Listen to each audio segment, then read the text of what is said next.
Сіздің болашағыңыз просто сіздің өткеніңізді қайталап жүр. Мен және сіз қазір бізді қоршап отырған өмірдің, қоршап отырған ортаның барлығын біз өзіміз когда-то жылдар бойы создавать еттік. 10 жыл, 20 жыл, 30 жыл сізге қанша жас, сонша жыл бойы сіз қазіргі сүріп жатқан өміріңізді создавать еттіңіз. Кейбіреуіңіз осознанно, кейбіреуіңіз неосознанно. 98% на самом деле адамдар неосознанно өмір сүріп жатыр. Ұйқыда өмір сүріп жатыр. Өмір өтіп бара жатыр, бірақ олар оянбайды. Өз өміріне жауапкершілікті алмайды. Когда-то бір нәрсе өзінен өзі болып, волшебный палочкамен менің өмірім өзгеріп кетеді деп күтіп жүргендер өте көп. Егер сіз солардың қатарында болсаңыз, онда сізге оянуды, көзіңізді ашуды, өміріңізге жауапкершілікті алуды мен сізден сұраймын. Себебі осы видеодан кейін сіздің өміріңіз өзгереді деп уәде беремін. Себебі қазіргі видео сіздің басыңызда біраз сенімдеріңізге, біраз ой салып, кішкене біраз трансформация болады деген үміттемін. Қараңыздар, қазір армандар марафонының хит болатын кезі, тренд болатын кезі, жаңа жыл жақындағанда барлық армандар марафоны, армандар орындалады деген сияқты түрлі марафон курстарын сатып жатыр. Мен де соларды бірімін. Себебі это реально работает. Мен де саттым, армандар орындалады. Өзіме рұқсат беремін. Мен просто арманды қалай дұрыс жазуды үйретпеймін.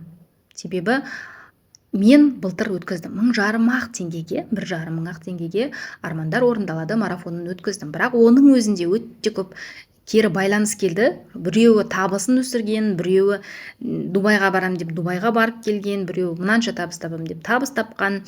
Барлығы өзгерді. Бірақ не өзгермеді? Өмірі өзгерген жоқ. Себебі сен жазып қойдың арманды, мен Дубайға барам дедің, случайно барып келдің. Это, конечно, не случайно, бірақ бір рет барып келдің сен. Бірақ сенде постоянно жоқ қой. Сен постоянно барып жүрген жоқсың ғой. Сенде мүмкіндік жоқ. Неге? Себебі сенің ішіндегі, біздің ішіміздегі, яғни неше жылдан бері жиналған программа оған бермейді. Сондықтан да именно осы жылы мен армандар жазуды бар ішінде, бірақ мен өзіме рұқсат берем деп басқаша форматта өткізген болатынмын. Бірақ қазір оған уже сатылым жабылып кетті. Енді сіздермен бөліскім келген ақпарат. Ол қандай? Қазір квантовый скачок деп елдің бәрі жаңағындай айтып жатыр ғой. Квантовый скачок ол қашан болады? Квантовый скачок болады сенің вибрацияң көтерілген кезде. Бізде вибрация қашан көтеріледі? Энергия қашан көп болады? Бізде травма болмаған кезде, бізде үнемі позитив болған кезде, біздің араласатын адамдардың барлығы бізге мотивация беретін кезде. Егер өміріңізде сіздің энергияңызды сливать етіп жүрген адам болса, әрине ол жақыныңыз болмаса, танысыңыз болса, одан арырақ жүру өте жақсы болады. Себебі ол сіздің энергияңызды просто так сливать етпейтін болады. Ал біз өмірде, мына әлемде барлық нәрсе энергиядан тұрғандықтан, егер бізде энергия жетіспеушілігі болса, үнемі шаршай береміз, үнемі жатқымыз келе береді, алға қойған мақсат жоқ. Қазір айтсам негізінде бір 90-98% адамдар дәл осындай состояниеде өмір сүріп жатыр. Ұйықтап өмір сүріп жатыр. Как будто бір волшебный палочка келіп өмір өзгеріп кететіндей. 90% адам өзінің өмір сүріп жатқанына недовольна. Өмір сүру салты ұнамайды. Кейбіреуге араласатын адам ұнамайды, кейбіреуге тұрып жатқан жері, кейбіреуге күйеуі, кейбіреуге ақшаның жетіспеушілігі, кейбіреуді қарыз ұнамайды. Бірақ адамдар осы жерден осознанно шыққысы келмейді. Потому что неге? Себебі олардың ішінде мынандай нәрсе бар да, бәрібір өмір өзгермейді. Бұл нормально, сенбеу нормально. Бірақ сенбей, әрекет жасамай, өміріңді просто так солай өмір сүріп өтіп кету, это уже ненормально, потому что когда-то мен де өте қатты депрессияда болдым, и мен шығатын жолды іздедім да, ана суға ағып бара жатқан кезде қолыңа келген бар нені жарма салсың ғой жан жаққа, чтобы судан шығу үшін.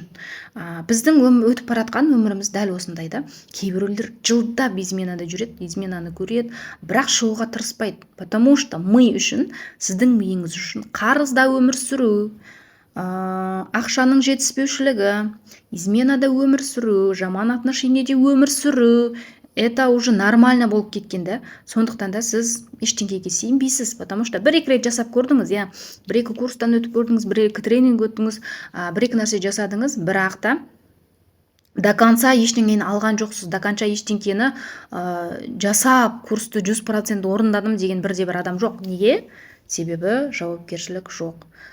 Өз өміріне жауапкершілік жоқ, потому что барлық адам, көп адам, барлығы демей-ақ қояйын, енді өте көп адам ұйықтаған халде өмір сүріп жатыр. Енді бір қорқыныштысы, осы ұйықтаған халде осы өмірден өтіп кетуі де мүмкін да.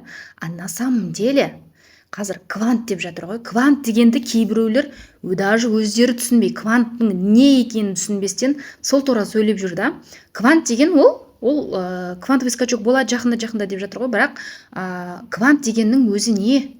Ол жазықтық, иә, жаңа вселенная деп айтады ғой орыстарда. Ол жазықтық.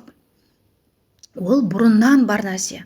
Когда сенің фокусың бір жерде болған кезде, квантовый әлемдегі, яғни біздің жоғарыдағы әлем бар ғой, яғни Құдайдың әлемі, иә, бізге осы дүниелерді беретін, алып келетін, сол жерде изменение болады. Сенің фокусың қай жерде бұрылды, жаңағы кішкентай молекулалар сол жерге ықсат ақырындап. Түсініп тұрсыздар ма? Енді квантовый скачок қандай адамдарда болады енді? Қараңыздар, көбісі квантовый скачок, мен квантовый психологпын деп жүргендер өте көп та. Бірақ квантовый скачок қандай адамда болады? Болашағына сенген, ішінде ауыр эмоциялары жоқ, обида, реніштері жоқ. Себебі ауыр эмоция, реніш, травма деген нәрсеге бізде өте көп энергия кетеді. Ал мына әлем энергиядан құралғандықтан барлық нәрсе энергия. Менің сөзім энергия, мен энергия, менің жанымдағы заттардың барлығы энергия да. Осының барлығы энергиядан құралған кезде, сіздің егер энергияңыз төмен болса, сіз қалаған дүниеге оңай жете алмайсыз. Неге кейбіреулерде, иә, бір марафонға қатысып отырады, мысалға.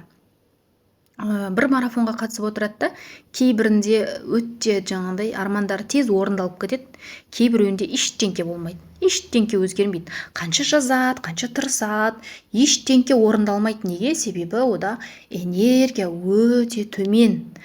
Негативті мышлениеде жүр. Ойының барлығы не ойласа да, соңын өзі жаңағы миымен жаман аяқталуына сеніп тұрады да.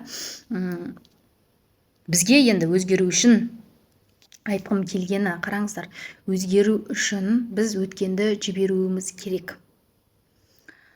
Барлығы айтады, бұл сөзді, бір шаблонный болып кеткен сөзді уже. Біз өзгеру үшін өткенді жіберу керек. Не үшін жіберу керек? Себебі біздің фокусымыз болашағымызға барып, біздің болашағымызды жасау үшін. Біздің энергиямыз барып, сол болашағымызды бізге тартып алып келу үшін.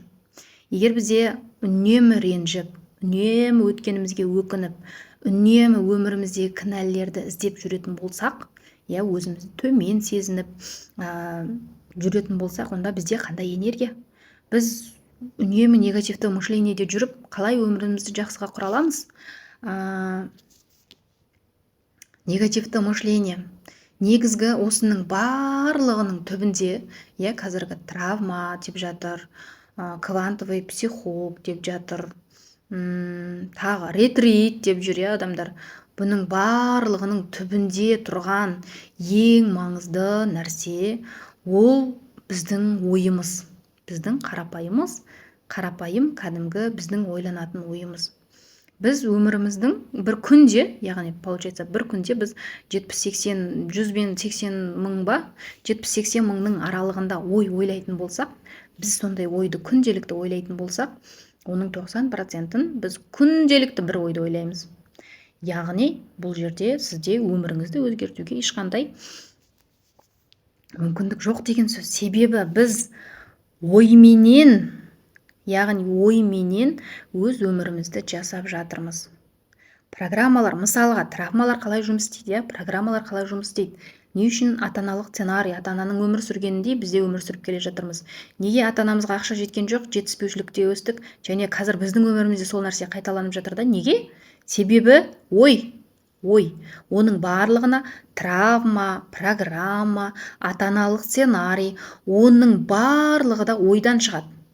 Яғни сен кішкентай кезіңде осындай екен деп ойлап қалдың, иә, өмір сүру осындай екен, отбасы болу осындай екен деп ойлап қалдың, и ол программа болып жазылды. Яғни біздің ішіміздегі программа қазіргі өмірімізде өзінің жұмысын жасап жатыр. Себебі мен үнемі қайталайтындай, біз екі әлемде өмір сүреміз. Джон Кехоның айтуы бойынша, Джон Кехо енді басты айтқандардың бірі. Мен үшін, потому что мен осы техниканы содан естідім. Может, оған дейін біреу тауып қойған шығар. Сол өте түсінікті тілмен түсіндіреді. Біз екі әлемде өмір сүреміз. Біріншісі біздің ішкі әлеміміз, ойымыз, эмоциямыз, сенімдеріміз, установкаларымыз, программамыз, иә? Қалай ойлаймыз, не туралы ойлап жатырмыз, неге өзімізді лайықсыз сезінеміз, не нәрсеге лайықсыз сезінеміз. Сол әлем, біздің ішкі әлем. Ол ішкі әлемді егер біздің рұқсатымызсыз ол жаққа ешкім кіре алмайды. Біз оны өзіміз басқара аламыз, иә? Ойымызды, эмоциямызды барлығын өзіміз басқара аламыз. Ойымызды басқара аламыз. Эмоцияны көбінде басқара алмаймыз, себебі көбіміз травмированный. Ашуды жинап ашулануға болмайды деп жүріп, жинап жүріп, бір күні атылатынымыз да сондықтан. Надо разрешить өзіңе ашулануға да, жек көруге де, жақсы көруге де, көрсетуге де бәріне рұқсат беру керек. Енді қараңыз, енді екінші әлем ол біздің сыртқы әлеміміз. Яғни ол сыртқы әлем деген материальный әлем, мынау менің үйім, столым, менің телефоным, менің блокнотым, ручкам деген сияқты.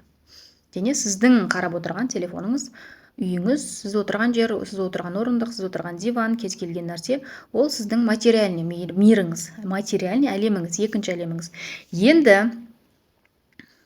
түсіну керек нәрсе. Сіз осыны түсініп алсаңыз, сонда сіздің өміріңіз өзгеріссіз қалмайды. Егер осымен жұмыс істейтін болсаңыз, қараңыз. Енді біздің бірінші әлемдегі, яғни ішімізде бізде не болып жатса, соны просто мына сыртқы әлеміміз қайтарып өзімізге көрсетті. Соны қайталайды екен. Мен өзім туралы қазір мен жаманмын деп ойладым ба? Оны менің менің материальный мирімде біреу келіп міндетті түрде айтады. Сен жамансың. Мен өзім өтірікші деп ойласам ішімнен, біреу міндетті түрде келіп айтады, сен өтірікшісің, алдап адамдардың ақшасын алып жүрсің деп. Мен бір нәрсеге лайықсызбын деп санасам өзімді, жақсы жұмысқа, жақсы табысқа, жақсы отношениеге, қымбат көлікке, қымбат ресторанға, онда ол менің өмірімде ешқашанда болмайды, мына материальный өмірімде. Себебі менің ішімдегі әлемім, яғни ішкі әлемімде мен оны өзіме рұқсат бермей тұрмын. Когда мен осы жерде өзіме рұқсат берген кезде, мен лайықтымын деген кезде, онда сыртқы әлем, сен лайықтысың деп соны сізге әкеледі. Осы нәрсені түсініп алсаңыз, сіздің өміріңіз өзгеріссіз қалмайды. Осы нәрсені түсініп алыңыздар. Бұл оңай да емес, қиын да емес үй болу деп. Осындай тонкий, жаңағындай золотая середина дейді ғой, соны түсініп алған кезде мынаны жасауға болады, мынаны жасамауға. Яғни қазір көп адамдар жүр да, материальный мирмен. Мына өмірде быт-шыт болып қиналып, жаңағындай алысып, 24/7 жұмыс істеп, мешак болып жұмыс істеп, бірақ ақша таба алмай жүргендер бар. Неге? Себебі ол ішінен сенімсіз, что көп ақша таба алатынына. Қыздар, әйелдер жүр қырылып, күйеуімен қырылып, күйеуінің көңілдестерімен қырылып, быт-шыт болып мына материальный әлемде, ал ішінен өзін төмен сезінеді. Күйеуі гулящий, ол ешқашан изменасын қоймайды деп ойлайды. Ішіндегі сенімдерінің барлығын, яғни қазіргі сыртқы әлем көрсетіп тұр. Қарызда жүрген адамдар жүр. Менің қарыз деген нәрсенің өзі, оның өзі сіздің ішіңізден туады. Неге? Себебі подсознание үшін, яғни түп сана үшін мен анаған қарызбын, мынаған қарызбын, иә, көбінде қазақтарда бізге чувство винаны сіңіріп тастайды ғой. Сен әке шешеңді бағуға тиіссің, сен туыстарыңа көмектесуге тиіссің, сен анаған тиіссің, сен мынаған тиіссің, сен анаған тиіссің. Сол нәрсенің барлығын бала неосознанно, бессознательно өзіне алып алады да. Мен әке шешемді саяхатқа жіберген жоқпын шетелге, мен қарызбын. Чувство винада өмір сүреді. Мені өсірді, енді мен оған қарызбын. Өзінде жағдай болмай жатып, мен қарызбын дей берген кезде, чтобы мына дененің иесі, яғни сіздің түп санаңыз тұрады да, мына дененің иесі өзін чувство винаға тығып, қинала бермеу үшін давай создадим қарыз, иә, мына реальный материальный өмірде, яғни екінші әлемде қарызды создавать етейік, мынау чувство винаға түспесін да. Зато қарызбын деп қақсап жүр ғой мына әлемде, соның айнасын көрсетейік. Түсінікті ма? Как это работает? Осы нәрсені түсінген кезіңізде сіз, осы нәрсе сіздің ішіңізге как ана жетонды саласың ғой, тыңқ етіп ішіңізге түседі ғой, только мына жермен емес, жүрекпен түсініңіздерші. Сол кезде сіздің өміріңіз өзгеріп бастайды. Ішіңіздегі болып жатқан, өзіңізбен жұмыс істесеңіз, ақша жоқ дегеннің барлығы ол өтірік нәрсе. Ақша мына әлемде өте көп. Ақша ысырап болып жатыр мына әлемде. Сол нәрсенің барлығын ішіңізде өзгерткен кезде сіздің, яғни екінші әлеміңіз ішіңіздегі әлемге байланысты, соны отражать етуге, ішіңіздегі әлемнің айнасын, отражениесін көрсетуге мәжбүр болады. Сондықтан да жақсы ойласаңыз да, жаман ойласаңыз да, өз өміріңізді тек өзіңіз создавать етіп жатқаныңызды есіңізден шығармаңыз.